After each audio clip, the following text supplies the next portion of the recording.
통신사 대리점에서 휴대폰 판매를 하던 업주나 종업원이었는데 어느 날 갑자기 경찰청 지능범죄수사대로부터 매장을 압수수색 당해 업장에 있던 유심이나 개통 내역이 담긴 장부, 컴퓨터 하드나 휴대폰을 모두 압수당하는 사건이 발생할 수 있습니다. 이때 본인 역시도 불법 대포폰이나 대포 유심 개통 판매 혐의로 형사 입건되는 것인데요. 압수수색만 당하고 며칠 뒤 연락하면 경찰저사에 출석하라는 식으로 불구속 수사로 사건이 전개되면 그나마 다행이겠으나 상당수 사건에서는 압수수색 당일에 핸드폰 매장 업주나 종업원도 긴급 체포되어 경찰서 유치장에 수감된 채 구속되는 사례도 드물지 않습니다. 보통 휴대폰 판매점 운영자가 다른 형사범죄에 연루된 경우가 아닌 한은 이런 사건의 대다수는 선불 유심을 소위 대포 유심 훼손으로 개통해서 특수관계에 있는 사람에게 대량으로 판매해 왔다거나 대포폰 명의자를 모집해오다 적발된 사건일 가능성이 높습니다. 하지만 다른 사람 명의로 개통된 차명 유심들을 그 명의자가 아닌 다른 사람에게 판매하면 이는 이른바 대포폰에 쓰이는 유심들로 활용이 가능하게 되는 것인데요. 이렇게 유통된 차명 유심들은 그 대다수가 보이스피싱 사기 및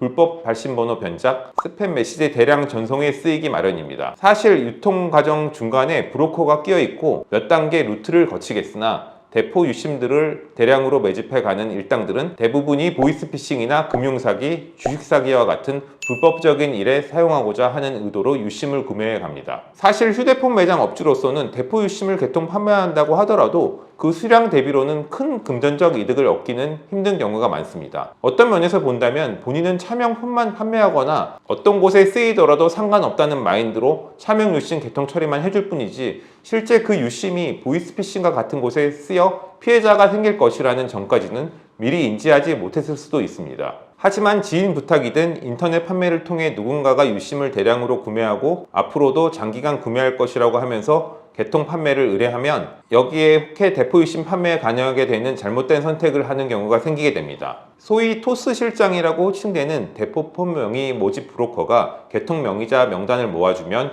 휴대폰 매장에서 개통 신청서를 본인인 척 작성하면서까지 차명 유심 개통을 한 후 구매자에게 판매하는 것입니다. 이때 불법이 아닌가, 설마 이상한 범죄에 쓰이는 거 아닌가 하는 의구심이 들다가도 구매자 측에서 자기들은 불법 범죄와는 무관하다고 얘기를 했을 것인데요. 가령 홍보업체로 광고 문자 대량 전송에 사용하려고 유심이 필요하다고 둘러댄다거나 단기 체류 외국인 관광객들에게 제공하고자 부득이 유심을 사가야 한다면서 휴대폰 매장 관련자를 안심시키는 사례도 부지기수입니다. 하지만 이런 식으로 휴대폰 매장 업주나 직원이 대포 유심 훼손을 수백 훼손 이상 장기간 동안 개통 판매를 하게 되면 이렇게 개통된 훼손 중 일부에서는 반드시 보이스피싱 사건이 언젠가 발생하게 됩니다. 피해자는 우선 사기 일당에게 걸려온 전화번호를 경찰에 신고할 것이고 경찰은 그 폰번호 유심 명의자와 개통처를 확인해서 관련자들 검거에 나서게 될 것입니다. 결국 많은 수의 대포폰을 개통 판매할수록 불법 보이스피싱에 그 폰이 쓰여 실제 피해자가 발생할 가능성이 높아지게 됩니다. 경찰에서는 대포폰 개통에 관여한 대리점 업주와 직원들을 모두 전기통신사업법 위반 공범으로 검거하여 수사를 한 후 검찰로 송치하는 절차를 밟게 됩니다. 자칫 구속수사를 받게 될 수 있고 검찰에서는 관련자들을 모두 기소해 형사재판에 회부하게 되는데요. 만약 보이스피싱에 실제 그 훼손들이 쓰였고 피해자 수나 피해 액수가 상당한 경우라면 이때에는 전기통신사업법 위반죄 외에도 사기나 사기방조 혐의도 추가로 적용될 수 있습니다. 더하여 개통된 신청서도 대필해준 경우라면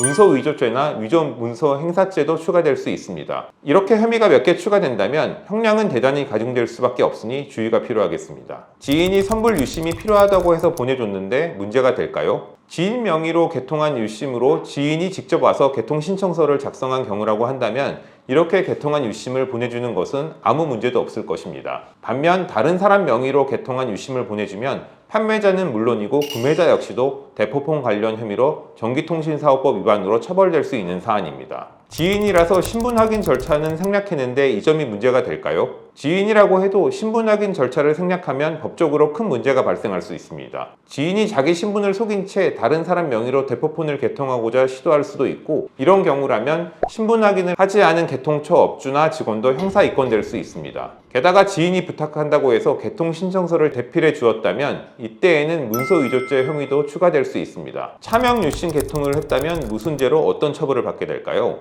말씀드린 대로 대포폰 개통 판매에 관여하였다면 전기통신사업법 위반죄로 처벌됩니다. 단순히 명의대여만 한 경우라면 벌금 300만 원 정도 수준의 형을 받을 수 있겠으나 휴대폰 매장 운영자나 직원 신분으로 다량의 차명유심 개통 판매에 관여해 왔다면 초범이라 해도 자칫 구속사를 받을 수 있고 최종 처벌 수위도 벌금형이 아닌 징역 1년 내지 1년 6월 정도의 실형이 나올 수 있습니다. 선처를 받는다 해도 간신히 집행유예형이 나올 수 있을 정도입니다. 경찰 조사에서 어떻게 진술해야 유리할까요? 대포폰 개통과 판매 이력은 통신사에서도 모두 남아있다는 점에서 피의자들이 수사기관에 다르게 진술해서는 안 되며 사실대로 수사에 협조하는 것이 최선일 수 있습니다. 대다수 전기통신사업법 위반 피의자들은 본인들이 개통한 수백 수천 회선 중 실제 신고가 접수된 몇 개의 회선만 대포폰일 뿐이고 나머지는 모두 실명 개통된 정상폰이라는 식으로 수사기관에 진술하는 경우가 많습니다. 하지만 경찰에서 마음먹고 각 회선마다의 명의자를 조회해 연락만 취해보더라도 각 유심들이 대포폰인지 실명폰인지 확인은 금방 마무리되기 마련입니다. 요컨대 이런 사안이라면 수사에 적극 협조하여 당장의 구속사를 피하고 향후 법이 허용하는 선처를 받도록 조치하는 것이 최선이겠습니다. 변호사 선임 타이밍과 중요성은 어떨까요? 말씀드린 대로 대포폰이나 차명유심 관련 사건에서는 구속수사가 진행되는 경우가 대단히 많습니다. 경찰에서는 대포폰을 실제 사용한 보이스피싱 일당을 검거하고 명의자 및 개통처, 명의자 모집처까지 모두 검거하고 증거인멸을 방지하고자 피의자들에게 구속영장을 청구할 가능성이 높습니다. 따라서 이런 사건에 연루되었다면 경찰서 연락을 받은 사건 초반 시점부터 변호인을 선임해 조사에 동행하고 향후 대응을 의논하셔야 하겠습니다. 전기통신사업법 위반 사건에 연루되어 난처한 입장에 있으시다면 법무법인 은호와 상담해 보시기 바랍니다.